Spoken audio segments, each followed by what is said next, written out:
વિદ્યાર્થી મિત્રો, આપણે પાઠ 5 ની અંદર સહાયકારી યોજના જે છે એની વિશે વાત કરી, એની શરતો વિશે વાત કરી. આ વિડીયોમાં આપણે ડેલહાઉસી એની ખાલસા નીતિ, ખાલસા બનેલા રાજ્યો અને એના થોડાક જે સુધારા છે એની વાત કરીએ. તો જોઈએ, સર્વપ્રથમ આપણે ડેલહાઉસી જે છે એની ખાલસા નીતિ અને એના વિશે થોડી માહિતી મેળવીએ. તો ઈસવીસન 1848 ભારતના ગવર્નર જનરલ તરીકે ડેલહાઉસી અતિ મહત્વાકાંક્ષી સામ્રાજ્યવાદી એવો વ્યક્તિ 1848 માં છે ભારતમાં ગવર્નર જનરલ તરીકે છે આવ્યો. જોઈએ, તેણે કંપનીનો રાજ્ય વિસ્તાર વધારવા, જીત, જપ્તી અને ખાલસા નીતિ જે છે એ અપનાવી. કોઈ પણ રીતે ભારતના નાના મોટા રાજ્યો કે રજવાડા કંપની નીચે કેવી રીતે ઈસ્ટ ઇન્ડિયા કંપની નીચે કામ કરે એ જેનો મેન ઉદ્દેશ્ય છે. તો એના માટે એને જીત, જપ્તી અને ખાલસા આ એક નીતિ હતી. કા યુદ્ધ કરીને, કા ઝૂંટવી લઈને, અને આ પછી કોઈ પણ બહાના હેઠળ નાના મોટા રાજ્યો છે એને કંપની નીચે લાવવા માટે એમણે ખાલસા નીતિ જે છે એ અપનાવી. એક વિશિષ્ટ પોતાની નીતિ કે કોઈ પણ રીતે નાના રાજ્યોને દબાવીને, એની સાથે યુદ્ધ કરીને, કોઈ પણ બહાના કરીને, વહીવટના બહાના હેઠળ રાજ્યોને કંપની નીચે લાવવા માટે એક ખાલસા નીતિ લઈ આવ્યો. જોઈ ડેલહાઉસીની ખાલસા નીતિમાં ક્યાં ક્યાં રાજ્યોના ભોગ બન્યા અને કેવી રીતે ભોગ બન્યા એની વાત કરીએ. કોઈ યુદ્ધ દ્વારા ઘણા બધા રાજ્યોને ખાલસા કર્યા. એમાં પંજાબ અને પેગો એટલે અત્યારનું જે નીચલું જે બર્મા છે, મ્યાનમાર, એ વખતમાં ભારતની બોર્ડર ને, અત્યારે ભારતની બોર્ડર ઉપર છે પણ એ વખત ભારતમાં છે નામનો વિસ્તાર હતા. તો એ બર્મા અને પેગો અને પંજાબ આ બંને રાજ્યોને છે ડેલહાઉસીએ છે યુદ્ધ દ્વારા છે ખાલસા કર્યા. ત્યાર પછી સૌથી મહત્વપૂર્ણ રાજા અપુત્ર અવસાન પામતા રાજ્ય ખાલસા કર્યા. ઘણી બધી જગ્યા ખ્યાલ છે, આપણે આગળના 8મા ધોરણમાં ભણી ગયા છે કે જે રાજા હોય એના લગ્ન થઈ ગયા હોય અને અચાનક એનું મૃત્યુ થઈ જાય, અપુત્ર એનું મૃત્યુ થાય, તો જે રાણી છે એ બીજાને કોઈને સગા સંબંધીના પુત્રને લઈને ગાદીએ બેસાડી ન શકે. જો કોઈ એવા સગા સંબંધીઓના અથવા બીજા કોઈના પુત્રને લઈને ગાદીએ બેસાડવામાં આવે તો ડેલહાઉસી એને અમાન્ય ગણે. રાજાનો પુત્ર હોય તો જે ગાદી બેસી શકે, બીજાનો ન હોય. તો આવા ઘણા બધા રાજા, એમાં ઝાંસીની રાણી લક્ષ્મીબાઈ સૌથી આદર્શ ઉદાહરણ જોઈએ તો ઝાંસીમાં પણ લઈ શકે. લક્ષ્મીબાઈના પતિ ગંગાધરરાવ જે છે એ અપુત્ર મૃત્યુ પામ્યા. ત્યાર પછી છે રાણી લક્ષ્મીબાઈ છે ગાદી સંભાળી, જેને ડેલહાઉસીએ અમાન્ય કર્યો અને છેવટે ઝાંસીને છે કંપની ચલાવી દીધું. તો એવા ઘણા બધા રાજ્યો જેના રાજા અપુત્ર અવસાન પામ્યા હોય એવા રાજ્યોને ખાલસા કર્યા. તો એમાં સતારા છે, મહારાષ્ટ્રનું જયપુર છે, ઝાંસી છે, નાગપુર છે, ગુજરાત મહારાષ્ટ્રનું છે. આવા ઘણા બધા રાજ્યોને અપુત્ર અવસાન પામતા હોય રાજા એવા બહાના હેઠળ એને કંપની નીચે ચલાવી દીધા. ત્યાર પછી ગેરવહીવટના બહાના હેઠળ ખાલસા કરેલા. તો એવું એક જ કે રાજાને વહીવટ કરતા આવડતું નથી, ભ્રષ્ટાચાર છે, સદાવાદ છે, વાલાફોલા નીતિ છે, રાજાને રાજ્ય ચલાવતા નથી આવડતું. આવા બહાના હેઠળ અવધ જે છે યુપીનું ઉત્તર પ્રદેશ એ રાજ્યને છે ખાલસા કર્યું. ત્યાર પછી કરજની ઉઘરાણી તળે ખાલસા. આપણે ખ્યાલ છે સહાયકારી યોજનાનો એક નિયમ કે જેને સહાયકારી યોજના લેવી એને અમુક પૈસા આપવાના, અમુક રકમ આપવાની અથવા અમુક ફળદ્રુપ પ્રદેશ આપવાનો. તો નિઝામે સર્વપ્રથમ છે સહાયકારી યોજના શકાય તો નિઝામ છે આપણે કરજ દેણામાં વિક્રમ. તો એવા બહાના હેઠળ કરજની ઉઘરાણી મળે. કેવું રાજ્ય હતું? નિઝામનો વરાળ પ્રાંત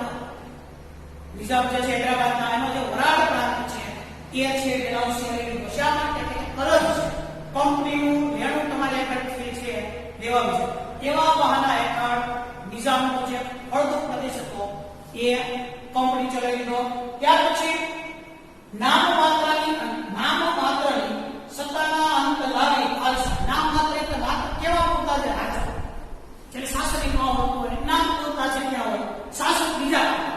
તો એવું પણ બે રાજ્ય હતા, કર્ણાટક અને તમિલનાડુનો તાંજોર જે પ્રદેશ છે આવા બે રાજ્યોને છે ડેરહાઉસીએ છે ખાલસા નીતિમાં લાવીને એને કંપની ચલાવી દીધા. તો 5 નીતિ અલગ અલગ યુદ્ધ દ્વારા ખાલસા કર્યા. અમુક રાજ્યો એવા છે કે જેને અપુત્ર રાજા મરણ પામ્યા હોય એવાને ખાલસા કરીને કંપની ચલાવી દીધા. ગેરવહીવટના બહાના નીચે લાવીને ખાલસા કર્યા. ત્યાર પછી પરસની ઉઘરાણી કરીને ખાલસા કર્યા. અને ત્યાર પછી નામ માત્રની સત્તા જીલાવી રાજા હોય તો એને સત્તા કોઈ બીજા પાસે શાસન કોઈ બીજા કરે એવા બહાના હેઠળ છે ડેરહાઉસીએ છે કર્ણાટક છે તાંજોર જેવા રાજ્યોને ઈસ્ટ ઇન્ડિયા કંપની નીચે લાવી. આવી રીતે થોડા છે વેલેસ્લીએ જે કામ હતું ડેરહાઉસીએ પૂર્ણ કર્યું. કંપનીને સર્વોપરી ખાલસા નીતિનો ઉપયોગ કરી ભારતમાં કંપનીને સર્વોપરી બનાવવાનું કામ છે ડેલહાઉસીએ કર્યું. જોઈએ હવે ડેલહાઉસીના સુધારા. ડેલહાઉસી માત્ર સામ્રાજ્યવાદની સાથે સાથે સુધાર કર્યા. ભારતમાં આવ્યા પછી ઘણા બધા સુધારા કર્યા. એ વહીવટમાં સુધારા હોય કે સામાજિક સુધારા હોય કે આર્થિક સુધારા હોય કે બીજા કોઈ સુધારા, એ સુધારા તરીકે પણ ભારતમાં છે એની ગણાય છે. અને સુધારા માટે એ હંમેશા પ્રયત્નશીલ છે.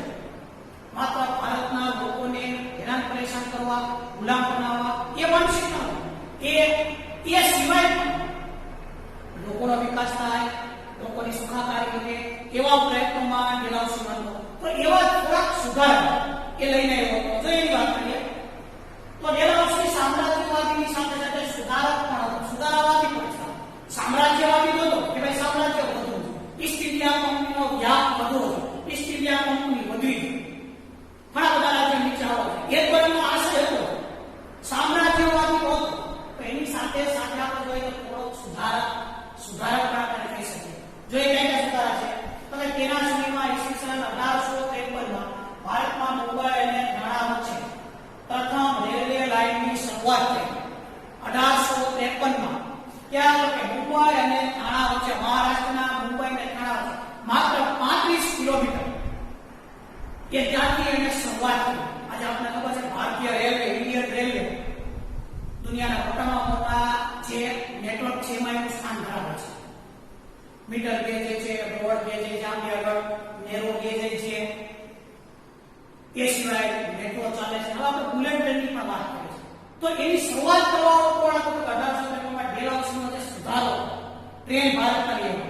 આપણે બરાબર બુલેટ ટ્રેનની વાત કરતા હોય તો એની શરૂઆત 1853માં 35 કિલોમીટરથી મુંબઈ અને થાણા વચ્ચે થઈ. ભલે એના માટે એ જે સુધારો તો શરૂઆતમાં જે મુંબઈથી થાણા વચ્ચે અંગ્રેજ અધિકારીઓ, માલ સામાન એના માટે સુધારો હતો, ઝડપથી પહોંચે એના માટે એ સુધારો.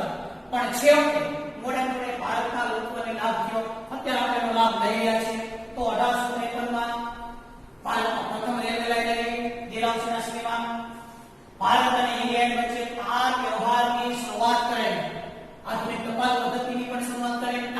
તાર જે છે ઝડપથી સંદેશા વ્યવહાર થાય એવી શરૂઆત પણ એને કરાયેલી. આધુનિક ટપાલ પદ્ધતિ, ઝડપથી ટપાલ પહોંચે, પિનકોડ આવે, પિનકોડ નાખીએ તો ઝડપથી ટપાલ પહોંચે, પોસ્ટ ઓફિસો છે, એની શરૂઆત એ આધુનિક પદ્ધતિ પણ છે ડેલહાઉસીના સમયમાં જ આવી. આ વ્યવહાર છે વિશિષ્ટ પદ્ધતિ એ પણ તેના સમયમાં આવી.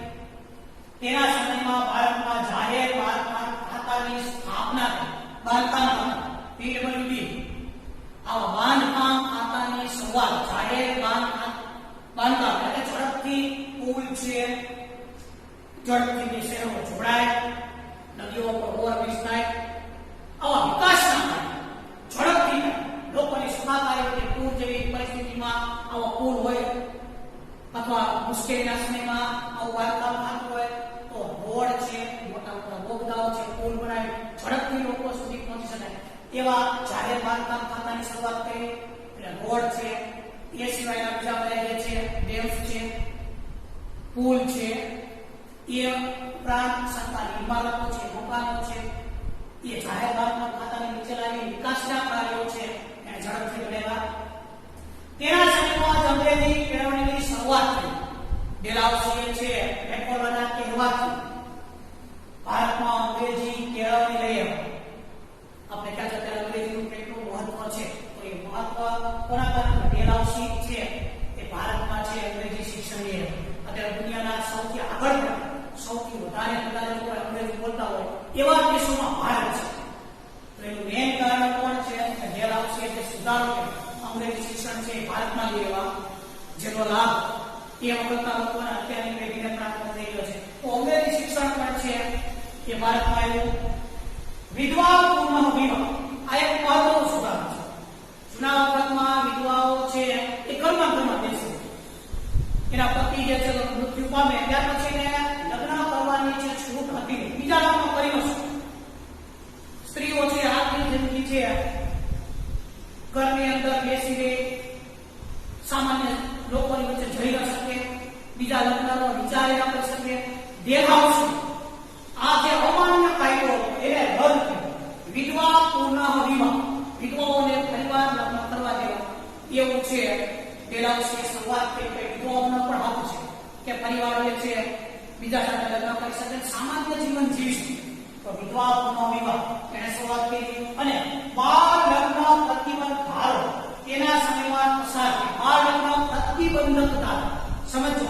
વિધવા પુનઃ વિવાહ, વિધવાઓને પરિવાર લગ્ન કરવા એની શરૂઆત કરે તો પરિવાર લગ્ન કરી શકે. અને બાળ લગ્ન જે જૂના વખતમાં ભારતમાં નાની ઉંમરે રમવાની ઉંમરે, ભણવાની ઉંમરે 10-12 વર્ષે લગ્ન થઈ ગયા. હજી સાવ નાની ઉંમર હોય, પતિ પત્નીનો જેને ખ્યાલ ન હોય, સાવ બાળ માણસ એવા સમયે લગ્ન થઈ ગયા. તો એ બાળ લગ્ન પ્રતિબંધક ધારો પણ છે એ લઈ આવ્યા. અને લગ્નની ઉંમર નક્કી કરી. પુરુષ 21 વર્ષ, મહિલા 19 વર્ષ આવું લગ્નની ઉંમર નક્કી કરીને એને બાળ લગ્ન પ્રતિબંધક ધારો જે છે લાવી બાળ લગ્ન છે એ બંધ કરે.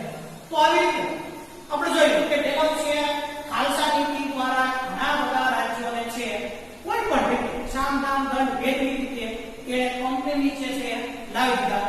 તો સાથે સાથે ઘણા બધા સુધારા કરી આધુનિક ભારતનો પાયો નાખવાનું પણ કામ છે ડેલહાઉસીના સમયમાં. સામ્રાજ્યવાદ તો પણ સુધારાવાદી પણ આપણે કહી શકીએ, કેમ કે રેલવે હોય, કાર ટપાલ હોય, અંગ્રેજી શિક્ષણ હોય, બાળ લગ્ન પ્રતિબંધક ધારો, વિધવાઓને પરિવાર સમાજમાં સ્થાન આપવું, એવા ઘણા બધા સુધારા કરીને ભારતમાં છે સુધારાવાદી તરીકે છે સારા સારા વ્યક્તિ તરીકે છાપ છે સોસાયટી. નેક્સ્ટ વિડીયોમાં આપણે આજે બધા સુધારાઓ થયા એની ભારત ઉપર કેવી અસર થાય એની વાત કરશું.